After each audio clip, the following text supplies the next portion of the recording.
1-2 ദിവസത്തെ ഗ്യാപ്പ് ഇട്ടിട്ടാണ് നമ്മൾ ചിക്കൻ കറി വീഡിയോ അപ്ലോഡ് ചെയ്യുള്ളൂ. എല്ലാത്തിനും നിങ്ങൾ അഭിപ്രായം പറയും. എല്ലാ കാര്യങ്ങൾക്കും അഭിപ്രായം പറയണം. പറ്റുന്നുണ്ടെങ്കിൽ നിങ്ങൾ ട്രൈ ചെയ്തിട്ട് അതിന്റെ പക്ഷെ ഈ അഫ്ഗാനിസ്ഥാൻ സ്റ്റൈലിൽ വെക്കുമ്പോ എപ്പോഴും വെറുതെ ഇറച്ചി വെച്ചോണ്ടൊരു കാര്യമില്ല എന്ന് തോന്നുന്നു. എപ്പോഴും നമുക്ക് ഈ എല്ല് വേണം അല്ലേ? എല്ലുണ്ടെങ്കിൽ മാത്രമേ നമുക്ക് വെച്ച് കഴിഞ്ഞാൽ അതിന്റെ ഒരു ടേസ്റ്റ് ഉള്ളൂ. കണ്ട, എല്ലുണ്ടെങ്കിൽ മാത്രമേ ഇതിന് ടേസ്റ്റ് ഉള്ളൂ. ഒരു മസാല ഇല്ല ഇതിനകത്ത്.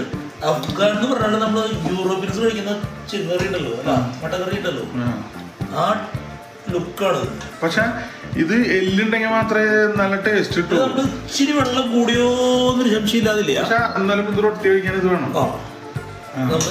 പക്ഷെ ഇത് എല്ല് കഴിക്കുമ്പോഴാണ് അതിന്റെ ടേസ്റ്റ് ഉണ്ടാവുള്ളൂ അല്ലേ? കടിക്കണം എന്ന് എനിക്ക് ആഗ്രഹമുണ്ട്. വിട്ട് ഇറച്ചി വിട്ടിട്ടുള്ള